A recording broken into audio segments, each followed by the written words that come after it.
Hi guys, welcome to my kitchen. Today I'm making turnip soup in the Power XL air fryer grill combo. Before we get started, I want to start out by saying my comments, you'll be able to comment again now, but you'll see held for review. What that means is you'll be able to comment and I'll review the comments and filter out the hateful garbage that's in there before you ever see what happened. But I will be answering your comments, so please comment, guys. Alright, now that that's out of the way, I'm starting out in my Power XL. I took the air fryer head off because we don't need that. I'm going to start by adding in one ham steak I cut up. And Dexter's really excited to be in on the video today. Now I have a Ziploc bag with 3 potatoes and 3 turnips that I diced. And if you never had a turnip's like a cross between a potato and a radish. It's got a peppery flavor. Now I'm dumping water and all in here. It's probably about 2 cups of water. Now I have 2 cups of chicken broth. Now this is optional. I just have it. I need to use it. I'm just going to dump it in that to help fortify our soup and make it more delicious.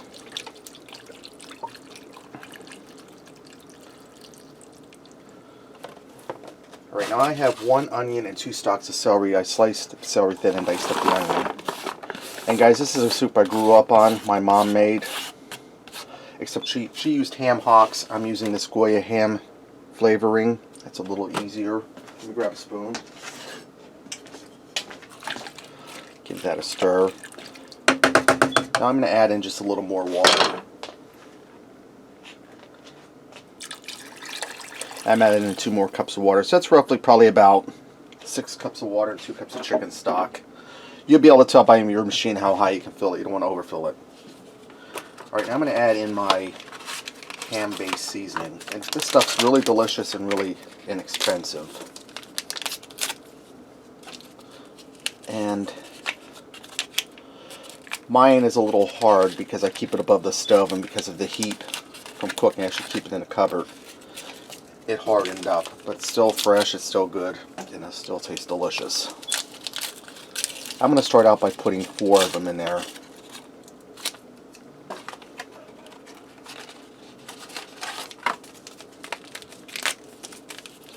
Now this pack here is nice and powdery.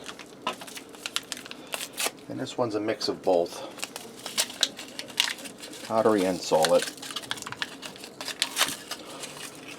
So if you use this, keep it in a cupboard away from the stove, in your pantry, wherever. I'm going to stir this up.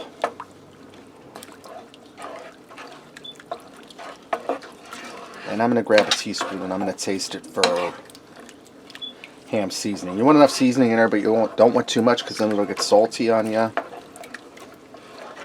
If you want salt in your soup, you can add that later. Let me grab a teaspoon and taste that.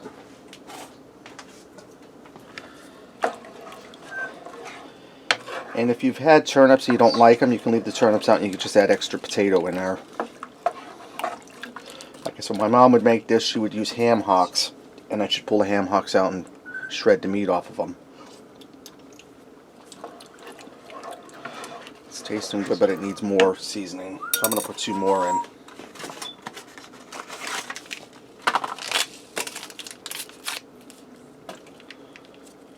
You can always add more, but you can't take away if you put too much in.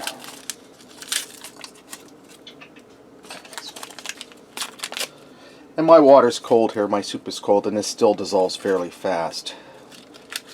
If you want to preheat your machine, you can. If you don't have a machine, the Power XL, you can very easily do this in a Dutch oven on top of the stove.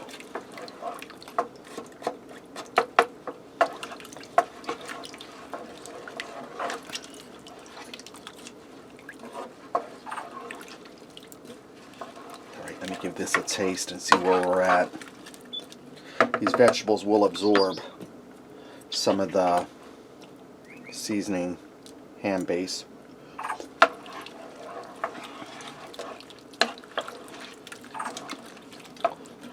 That's tasting good there. Now I'm going to add in a little bit of salt. I'm going to put in about a teaspoon. We don't want to go overboard with the salt, because that ham will release some salt as that cooks in here too. Like I said, guys, don't be afraid to leave them comments, because I missed hearing from you and I really enjoy to see what you have to say, your comments and stuff. Let's give that a taste. That's good there. Now I'm going to add in some celery seed. Even though we have celery in there, this is going to help give it a more delicious flavor. That's probably about a half a teaspoon. And celery seed doesn't even come from celery. It comes from a plant, but it tastes like celery. Really delicious. And I have some fresh parsley here I diced up. That's going in. Give that a stir. And I can fine-tune my seasonings when this is done cooking. Usually when your soup's done cooking, well, when your soup is done cooking, all the flavors of the vegetables blend through with the meat into the stock, the broth, and you get a more accurate profile of flavor. Now I'm going to put my glass lid on here that came with the unit. And if you're interested in one of these guys, they sell them everywhere now. Walmart, Amazon, Best Buy. Alright, now I'm going to cycle through my settings here. I'm going to start with saute to get this going because the simmer function doesn't get very hot. And 375 is the highest. So once that gets boiling, then I'll cut it back to the simmer setting. And I'm going to let that go probably for a half hour to 45 minutes till the vegetables and the ham are tender and all the seasonings blend. Alright guys, my soup is done. It took about 20 minutes for it to simmer. The vegetables are tender. Look how nice and rich that broth is. Let's go ahead and fix up a bowl and see what we got. Alright guys, let me get in here and give this a taste. Like I said, see how nice and rich that broth is. I'm going to try a piece of ham first. And Dexter's just tickled today that I'm not cooking chicken. That's right, Dexter, it's ham. Ham's tender. Has that good ham flavor.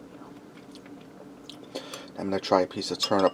And for you guys who've never had a turnip, like I said earlier, is a cross between a radish and a potato. It's like a peppery potato. Really delicious. Tender.